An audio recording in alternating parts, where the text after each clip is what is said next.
Bienvenidos y bienvenidas al podcast de Voces Políticas. Saluda a su entrevistadora Regina Castro. Acompáñenos en este espacio que tiene como objetivo la difusión de conocimientos en torno a problemáticas sociales relevantes. Aquí, cada episodio nos adentramos en un caso específico y hablamos con personas involucradas en el tema. Escuchemos sobre las realidades sociales con las que convivimos de manera directa y no tan directa. Te invitamos a escuchar las voces políticas que nos comparten su lucha para informarnos y tomar acción.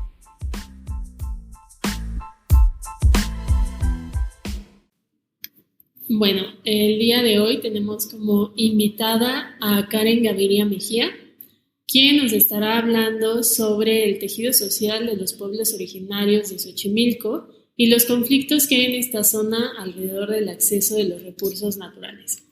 Karen, es un gusto tenerte y bienvenida. Hola, Regi. Bueno, muchas gracias por la invitación. Me siento como muy halagada por hacer parte de este proyecto tan bonito. Me gusta mucho que podamos estar expresando no solamente lo que pasa respecto a nuestros trabajos de investigación, sino a la vida académica y a la vida cotidiana que nos reúne hoy acá en la Ciudad de México.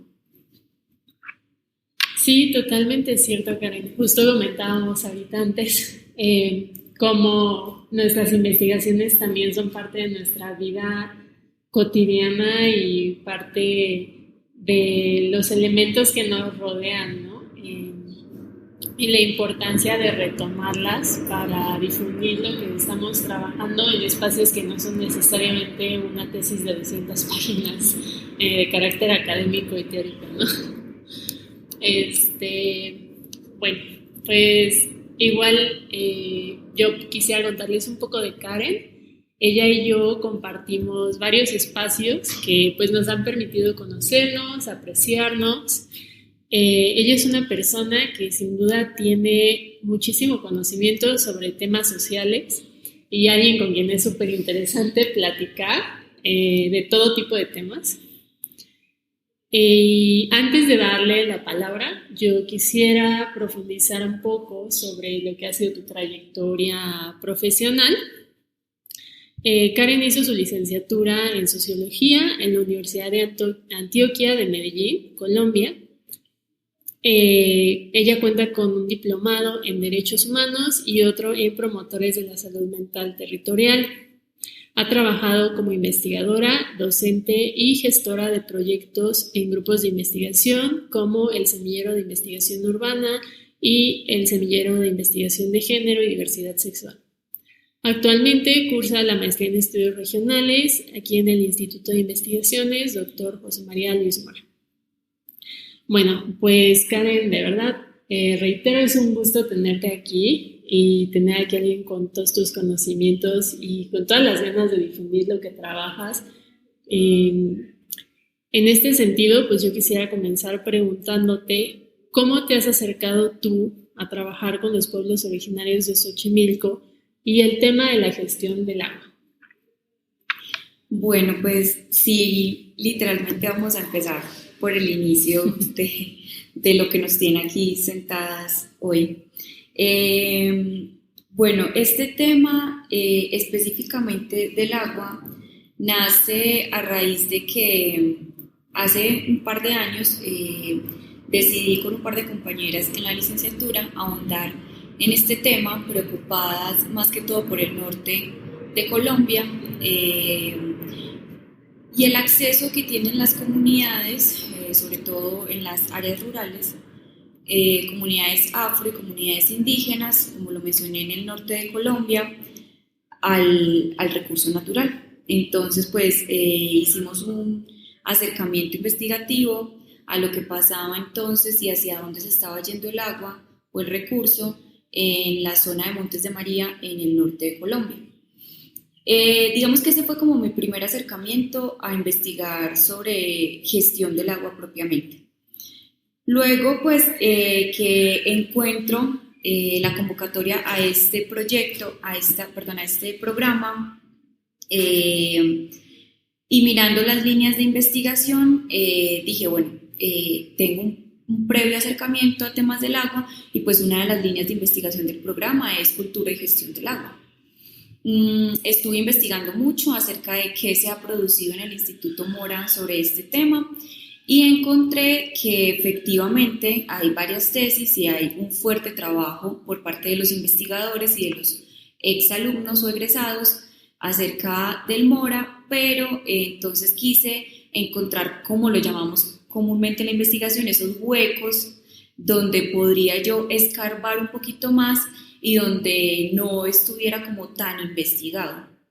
Y encontré el tema de la organización social como uno de los fuertes temas que hay respecto a la gestión del agua, pero que el Mora no ha ahondado tanto en este. Entonces ahí fue como que empezaron a nacer como la lluvia de ideas para construir como tal la propuesta investigativa y fue como llegué entonces hasta acá, hasta este punto.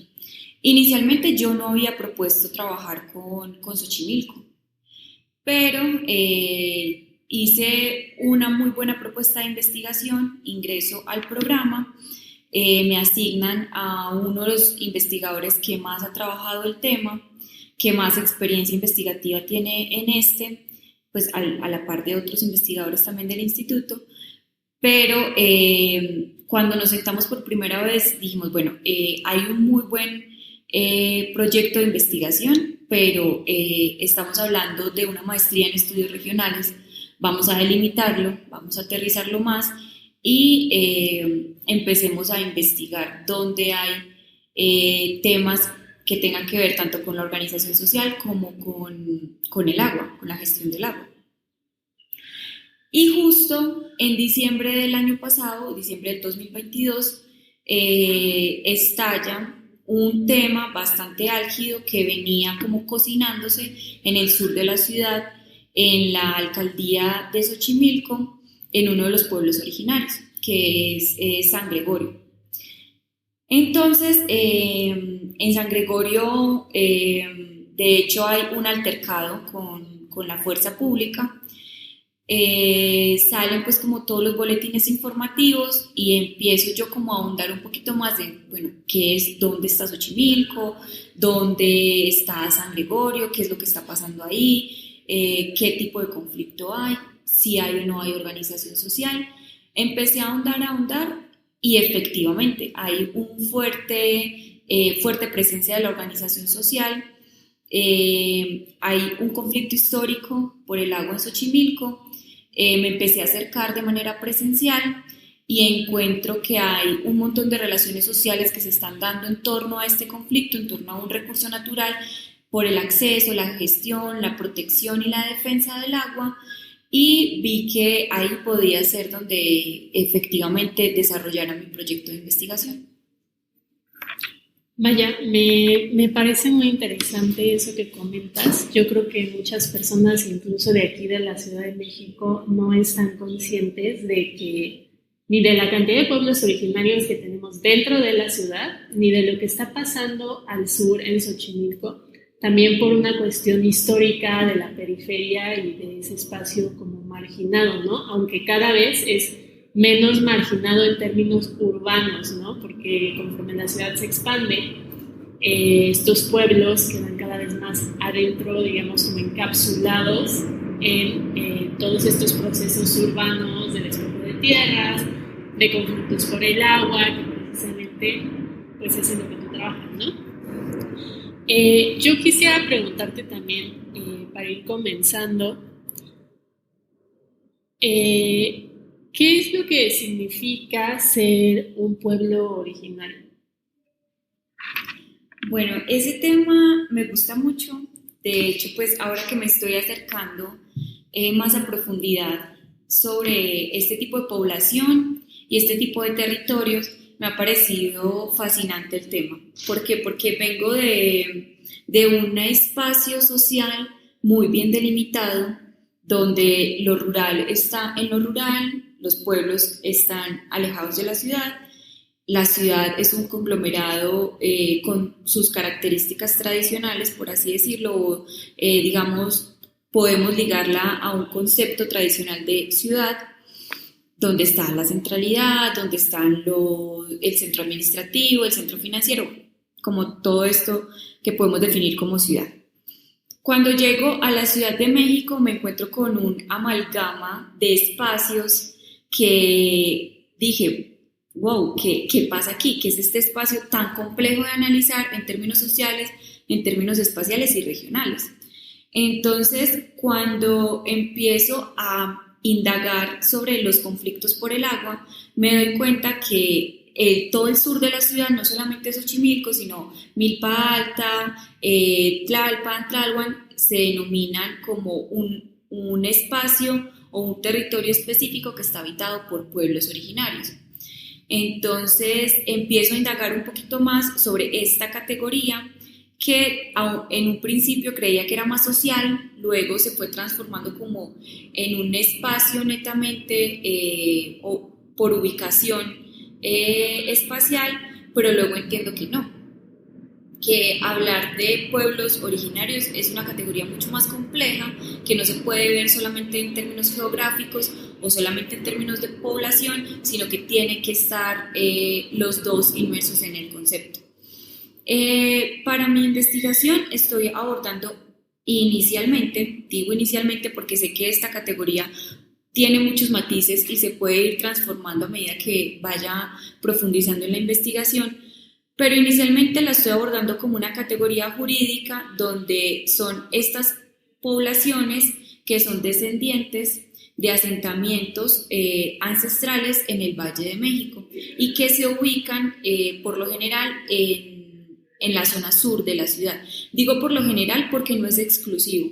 También al interior de la Ciudad de México hay pueblos originarios y también hay barrios originarios.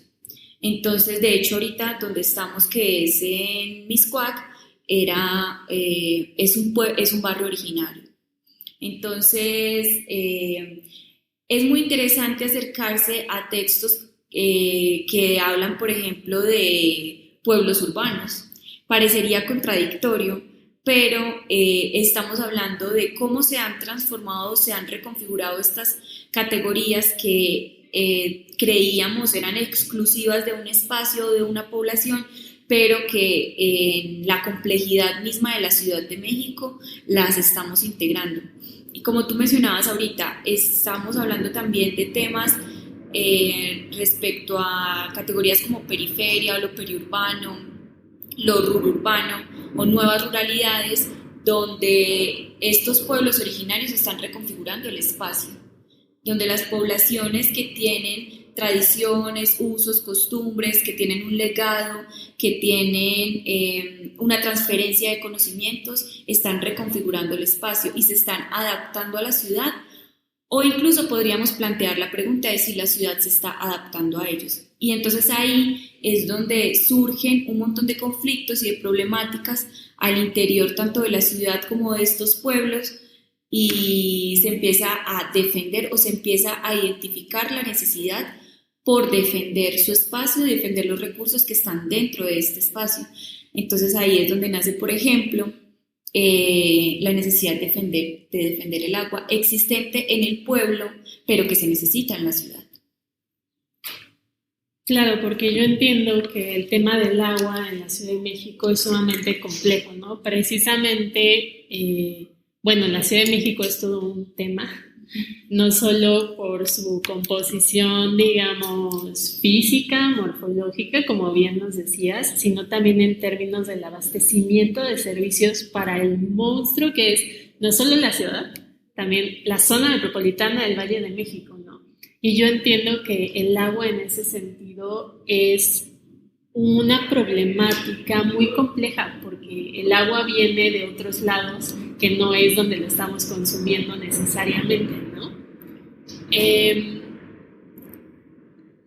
Para ti, ¿de dónde viene esta necesidad social de organización de los pueblos originarios? Porque para mí, por ejemplo, esto responde a una disputa entre las personas que habitan en el territorio, como también administrativa, ¿no? Por un lado es una denominación administrativa, Por otro lado, es una lucha por la identidad de las personas que ahí habitan. Y no sé qué piensas tú al respecto.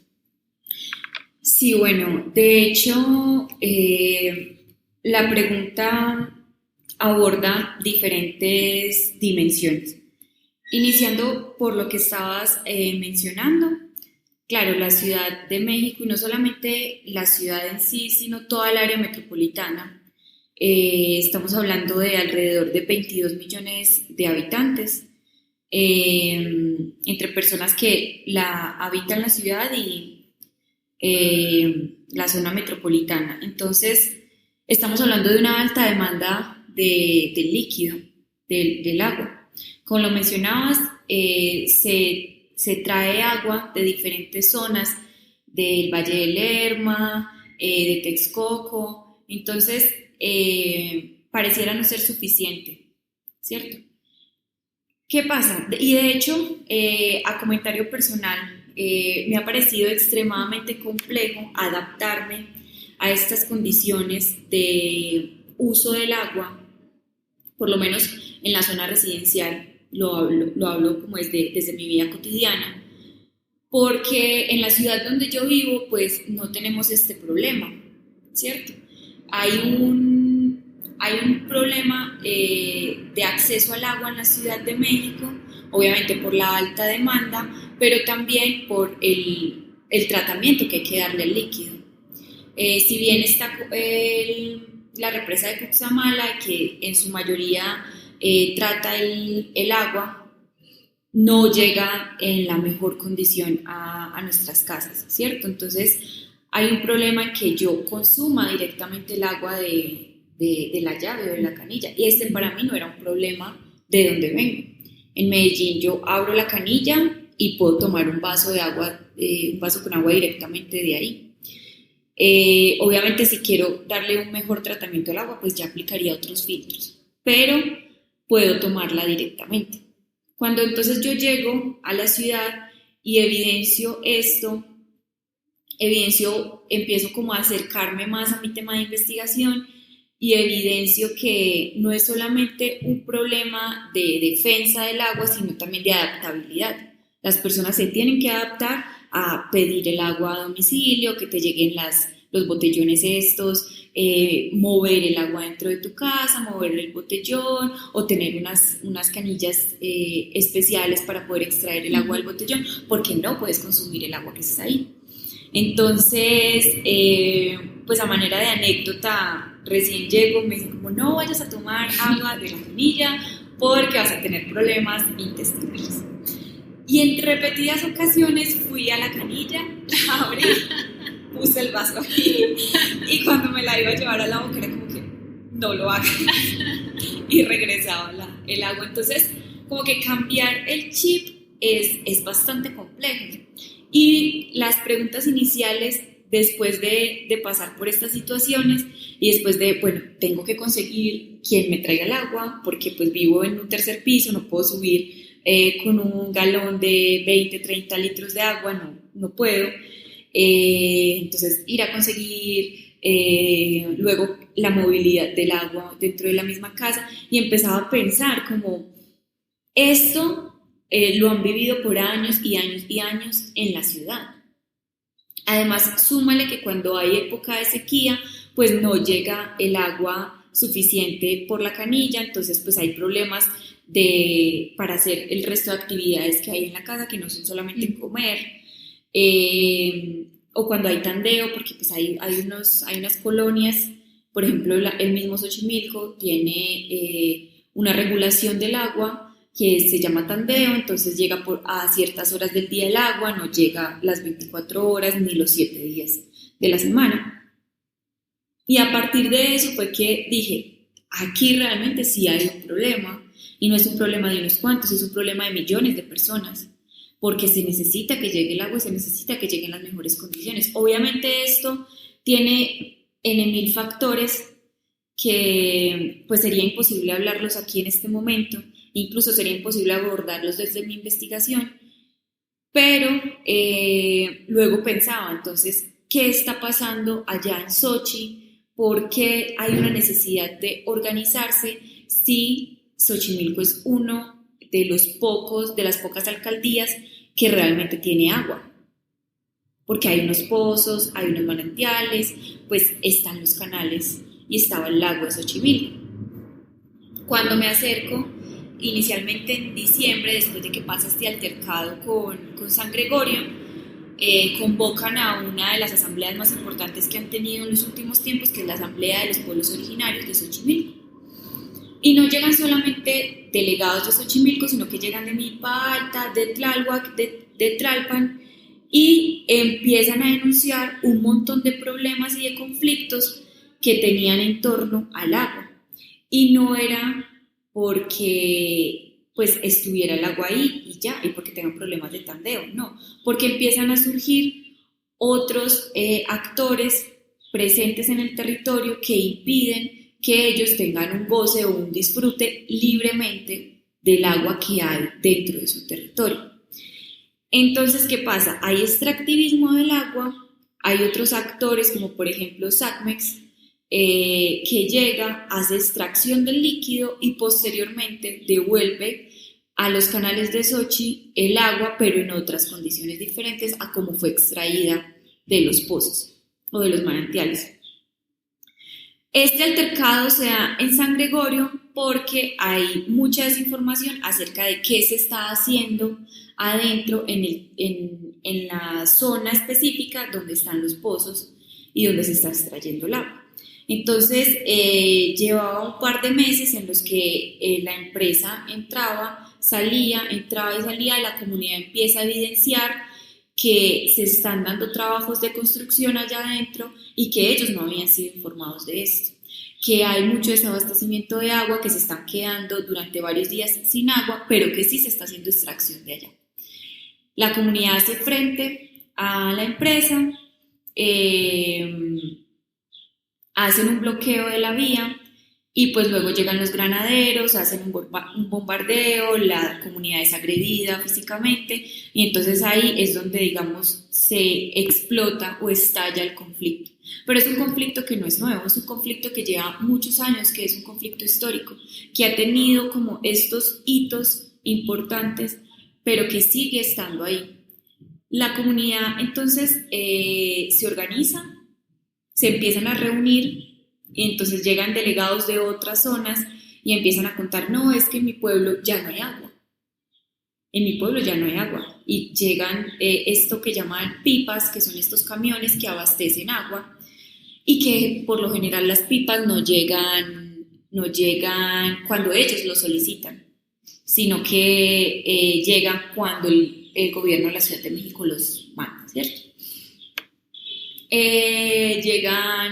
Expresan otros tipos de problemas que están relacionados a la extracción de agua, pero también están relacionados a la contaminación que hay, a los actores sociales que ingresan ahí. Y bueno, entonces ahí identifico que efectivamente hay muy buena organización social en esta delegación, pero que no necesariamente se configura como una organización social, sino que hay organizaciones que están dentro de la organización social y que es la comunidad que se está organizando. Me parece muy interesante todo lo que nos comentas. En efecto, a mí me parece que aquí en la Ciudad de México estamos muy acostumbradas al desabasto de agua, a que de repente digan va a haber corte de agua y pues quienes tienen su tinaco y pueden almacenar agua, pues bueno, ¿no? Pero quienes no. También que hay zonas de la Ciudad de México, y no solo de la ciudad, también del estado, ¿no? Que ya es todo un complejo urbano muy difícil de separar, ¿no? O sea, lugares en donde por días se corta el agua y no llega, ¿no? Y no solo días, también semanas. Entonces, a mí me parece muy rica la visión que traes en el sentido de que me haces darme cuenta de lo acostumbradas que estamos a esto, ¿no? También me parece importante resaltar dos cosas de las que mencionaste en torno al conflicto por el agua en Xochi. Una es el tema de la extracción y otra es el tema de la contaminación del agua, ¿no? Que creo que son dos temas clave para entender lo que está sucediendo con el conflicto por el agua, no solo en Xochimilco, también en la zona metropolitana del Valle de México. En ese sentido, no sé si tú pudieras ahondar en algunas ideas centrales alrededor de estos dos problemas sobre el agua. Sí, bueno, son como las dos grandes dimensiones que hay ahora, bueno, más en la actualidad sobre el tema del agua, aunque sé que son temas que ya se han tratado de manera histórica por miles y miles de investigadores en la Ciudad de México, pero entonces estamos hablando de dos factores que afectan no solamente la vida dentro de la ciudad, sino la vida misma dentro de Xochimilco. El tema de la extracción se da porque ya se ha hecho extracción de otras fuentes hídricas alrededor de la ciudad y que se desecaron totalmente. Ahora entonces se encuentra agua, yacimientos de agua en Xochitl y pues el gobierno gira su mirada en torno a esta delegación y a lo que está alrededor de ella. Y entonces se extrae el agua. Llega el agua a la ciudad, se hace uso del agua, como hacemos todos uso de agua en nuestras casas, alguna parte se destina hacia el uso doméstico, otra parte se destina hacia uso más empresarial, industrial, y más industrial, y entonces el agua regresa a Xochimilco, pero pues el agua ya no regresa en las condiciones que fue extraída. Regresa el desagüe de la Ciudad de México a los canales de Xochimilco y esto es muy complejo porque por allá en la década de los 50 Xochimilco es declarado por la UNESCO como Patrimonio Cultural de la Humanidad y entonces ¿qué le estamos regresando a la humanidad y qué le estamos regresando a los mismos habitantes de la ciudad de Xochimilco, perdón? Es agua altamente contaminada, si bien pasa por una planta de tratamiento que está ubicada en Iztapalapa, no regresa en las condiciones adecuadas ni para que sea consumible, solamente para que sea transitable. Estamos hablando en este caso de los canales de Xochimilco, donde hay alto consumo de turismo, donde llegan miles y miles de turistas al día a hacer este tradicional recorrido en trajineras, pero digamos que el agua por donde hacen estos recorridos es un agua que tiene historia. Y eso es muy importante porque estamos hablando de una sobreextracción, porque ya los canales no aguantan, ya han bajado mucho el nivel de agua que hay ahí. Las especies que habitaban ese espacio fueron desalojadas de ahí, pues esa el agua que regresa ahí trajo nuevas especies, por ejemplo el ajolote, que de hecho es un animal emblemático para la cultura mexicana, fue desplazado de los canales de Xochimilco, ahora entonces se tienen que dar proyectos de preservación y conservación del animal de manera artificial, porque pues el animal ya no puede habitar nuevamente este espacio. Entonces digamos que estos dos factores de contaminación y de extracción plantean o nos permiten ver un panorama muy complejo de la sociedad que vive actualmente y de estos pueblos originarios que actualmente están habitando este territorio que ha sido transformado de manera muy compleja y que ahora entonces tienen que recurrir a la organización social para poder defender lo que tienen ahí, defender también, por ejemplo, el sistema chinampero, el sistema de cultivo chinampero, su tradición, su cultura, sus fiestas, que son tan importantes para la cultura mexicana en sí, y que entonces se tienen que enfrentar incluso al mismo Estado. Muchas gracias, qué interesante esto que comentas. Sobre todo a mí me despierta muchas inquietudes, porque yo por lo menos a mí me ha tocado escuchar a personas, habitantes de aquí de la Ciudad de México, ¿no?, que luego van a las trajineras a hacer el turismo, ¿no? Que los viernes en las trajineras, que las fiestas y así. Y pues, por ejemplo, a mí me ha tocado escuchar comentarios como que, es que la gente que vive aquí no cuida los canales y por eso están contaminados. Que los canales antes estaban súper bonitos y esto es culpa de quienes viven aquí, porque quienes viven aquí les tiran basura, los contaminan. Y pues lo que tú nos dices, para mí, permite complejizar esto, ¿no? Y entender que no es muchas veces, el problema del agua no es un problema local en términos de un municipio nada más, ¿no? Es un problema más complejo. ¿Qué actores para ti son claves para entender esta estela de conflictos por el agua en Xochimilco? Digamos, para desmentir esta idea de que son los locales que están contaminando nada más, ¿no? Sí, bueno, el tema de los actores sociales es muy complejo porque, bueno, como lo mencionábamos, pues el turismo es uno de estos, si bien se ha convertido en una actividad económica principal en Sochi, pues sí, el turista, y creo que no solamente Xochimilco, podríamos hablar a lo largo de México como uno de los principales destinos turísticos del mundo incluso. Al igual que otros espacios y otros países. El turismo deja una huella bastante diciente por donde pasa. Entonces sí, efectivamente, pues nosotros que llegamos a disfrutar de este espacio de manera recreativa también complejizamos mucho más la situación que hay en Sochi respecto al agua. Otros actores importantes sería entonces el sistema de aguas de la Ciudad de México, SACMEX, en tanto es quien administra lo que está pasando actualmente con el agua.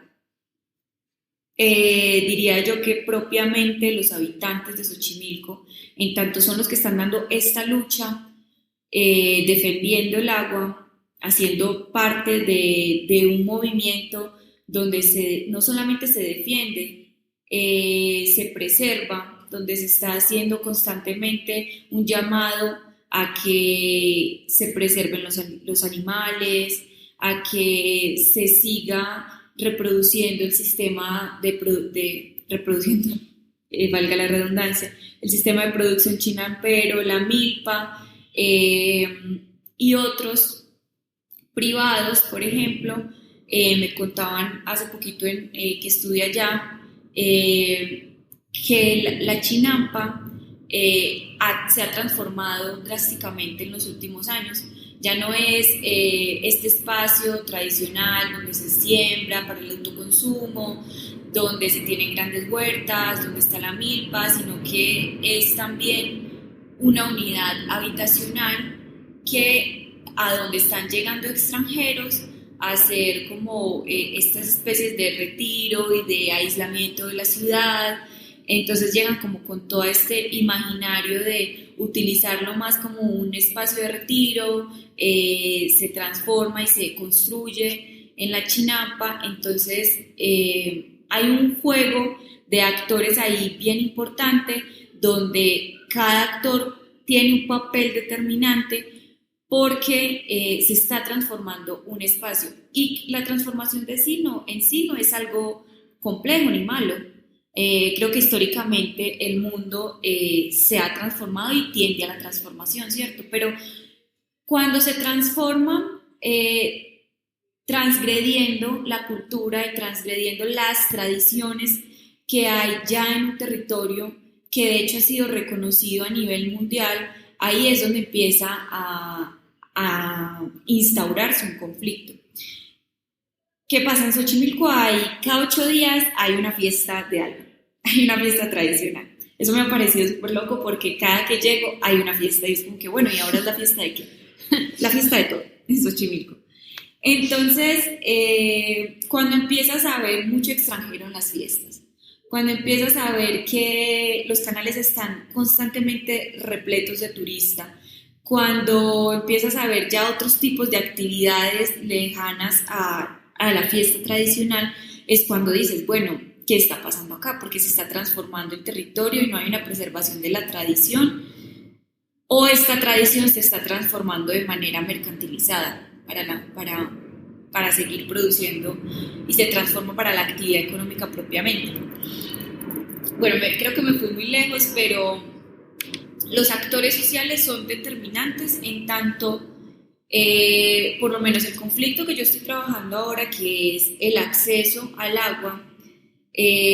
Los dos principales serían entonces el gobierno de la Ciudad de México y los pueblos originarios. Y no solamente los pueblos originarios, los otros habitantes, valga la aclaración, no todos los habitantes de Xochimilco hacen parte de los pueblos originarios. También hay otros habitantes que de hecho se configuran en otra categoría, de la cual no voy a ahondar mucho acá porque pues no es el espacio, pero sí, creería yo que son como esos los dos actores principales. Muy interesante lo que comentas. Yo, pues, por lo que me has contado previamente, por lo que comentas ahorita en el podcast, veo que has hecho trabajo ahí, ¿no? Y vas seguido. Yo quisiera, una vez que ya tenemos un panorama sobre todos estos conflictos, que nos contaras también ¿cuál es el papel de los pueblos originarios de Xochimilco en la defensa del agua del territorio? Y también si nos pudieras comentar sobre estrategias concretas que tú hayas visto que se están elaborando alrededor de la conservación de los territorios por parte de las personas que viven desde un sentido como de la apropiación de los lugares que habitan, donde pues no solo crecieron ellos o ellas, sino también sus abuelos, abuelas y generaciones. Sí, bueno, esta pregunta tiene un tinte también delicado, porque pues no podría hablar de las estrategias propiamente que están realizando las organizaciones. Pero sí, efectivamente, los pueblos originarios tienen un papel determinante en la defensa del territorio y del agua, porque ahorita son los que más organizados están, son los que se están reuniendo, son los que están convocando, son los que están dando esa lucha desde lo jurídico, pero de hecho, en el acercamiento al territorio me he dado cuenta que no solamente son los que están allá al frente en el plantón que se hace en la Cámara de Diputados, sino que son también los que están allá adentro en las chinampas, dando o creando proyectos de preservación, creando proyectos agroecológicos. Entonces sí, considero que si bien no son los únicos actores, porque como lo mencioné anteriormente, también hay otras personas que hacen parte del territorio, pero no necesariamente hacen parte de los pueblos originarios, ellos sí están actualmente siendo la cara visible de la lucha, por así decirlo. Como te digo, ahí yo, bueno, hasta el momento, puedo hablar como de lo que he visto hasta el momento, veo dos frentes bastante grandes y son los que están organizados, como por ejemplo en San Gregorio, que ahorita mismo el 22 de marzo hicieron una marcha bastante visible en el centro de la ciudad, son los que se enfrentan y hacen las demandas ante la Cámara de Diputados, ante el Congreso, ante el gobierno de la Ciudad de México.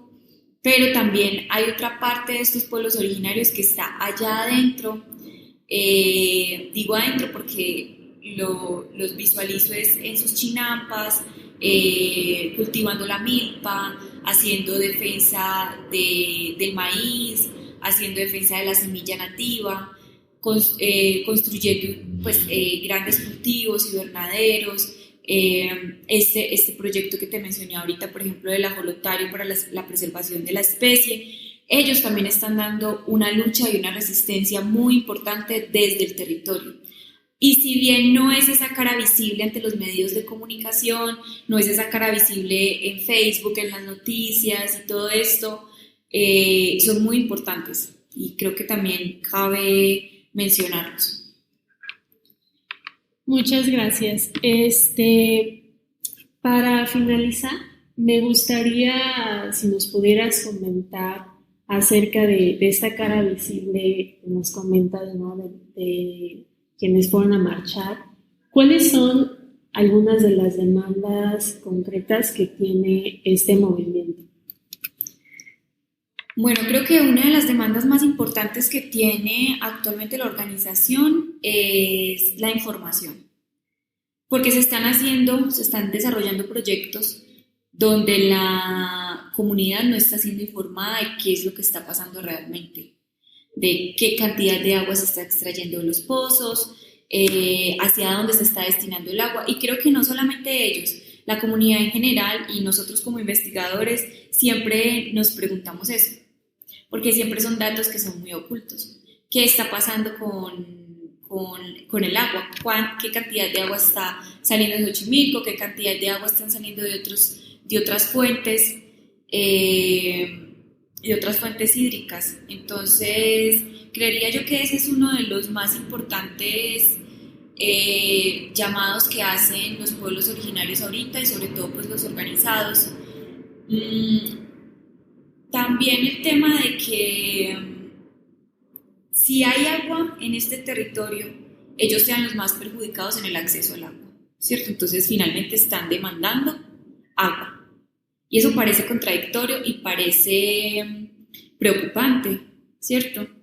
Y de hecho es lo que me invita a mí a investigar este tema, porque me parece bastante relevante este llamado que hacen las comunidades donde hay agua, que se está extrayendo, que hay una sobreexplotación de los manantiales, de los mantos acuíferos y que ellos tengan desabastecimiento de agua. Entonces creería yo que son como los más grandes temas que se trabajan actualmente en Sochi respecto al agua, sin entrar en detalles, obviamente, por la delicadeza de la información, pero a grandes rasgos sería esto.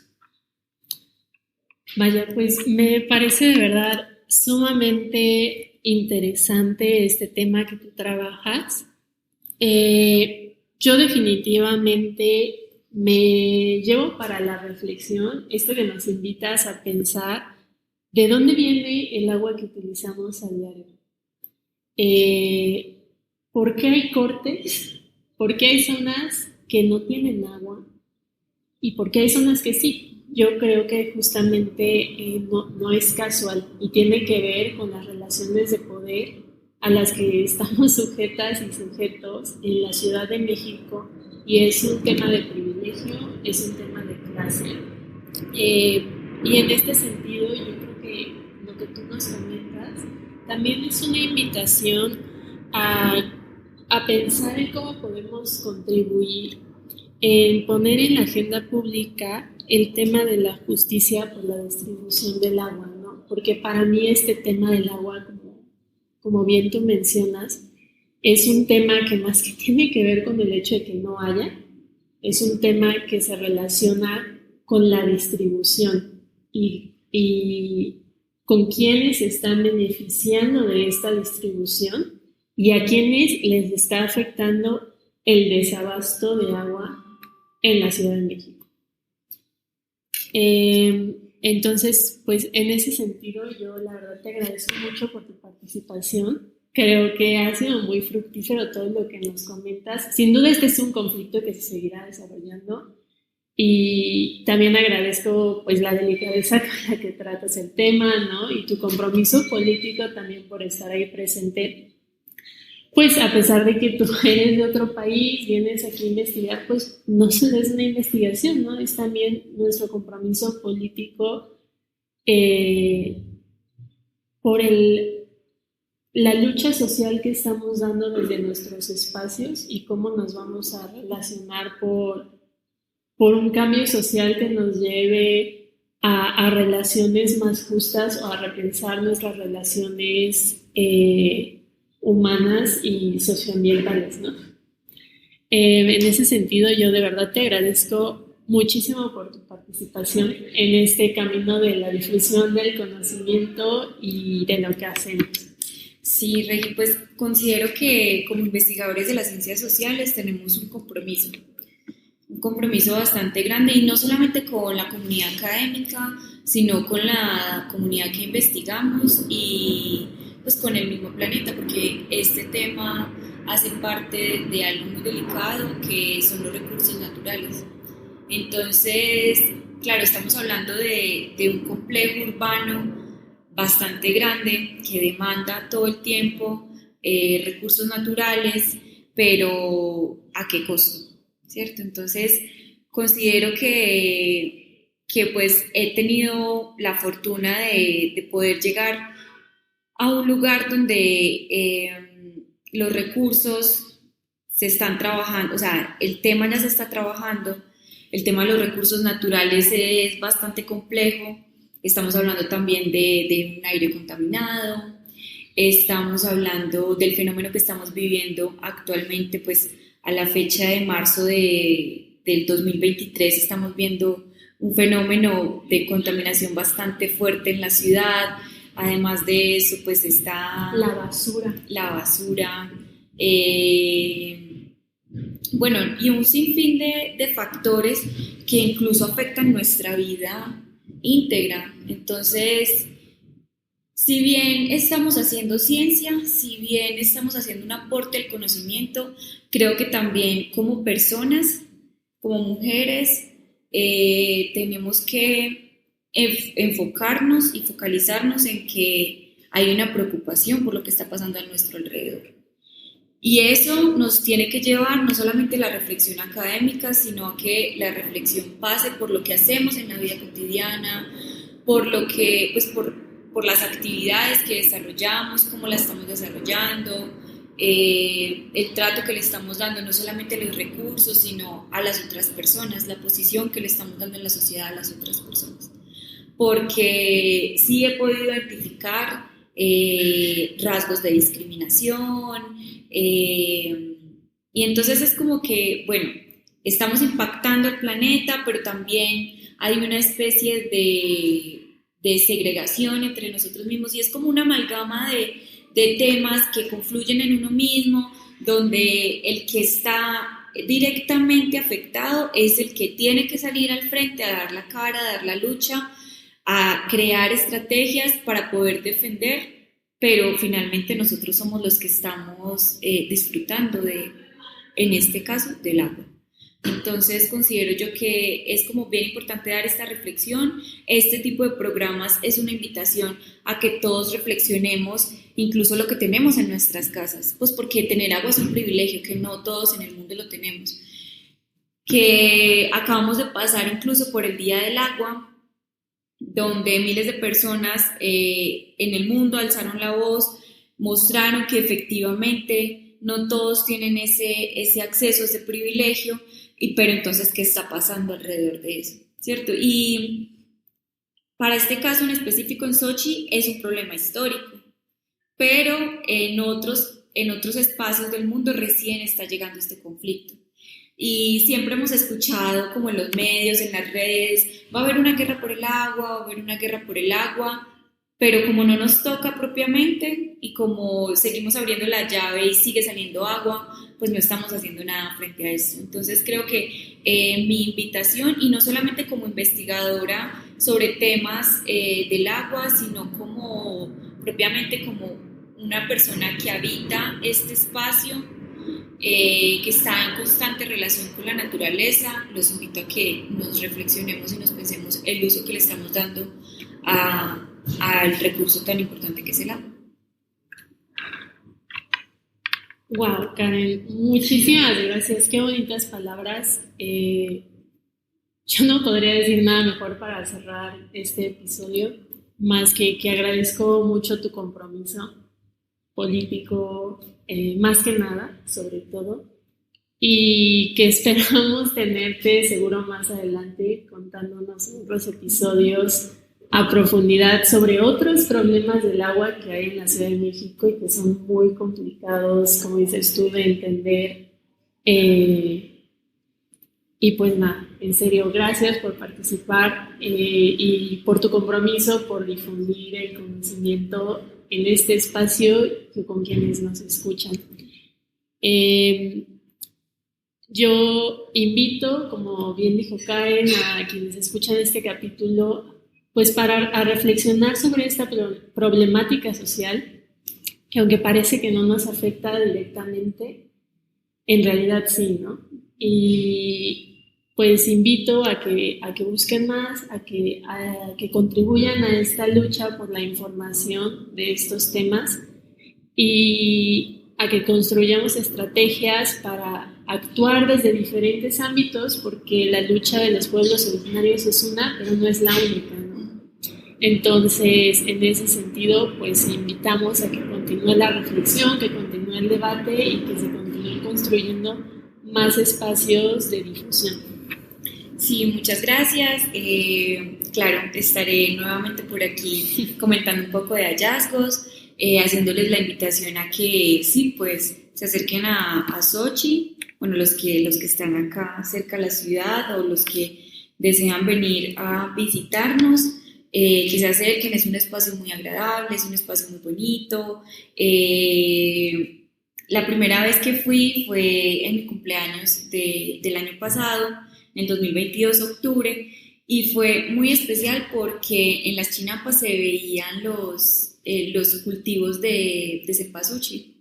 Entonces fue como un paisaje completamente nuevo para mí y desde ahí empezó como a nacer esta conexión con Xochitl. Les agradezco infinitamente también a las personas que me han abierto sus casas, las chinampas, los que he podido visitar. Los invito también a que vayan al ajolotario que está en el canal y que pues puedan visitarlo.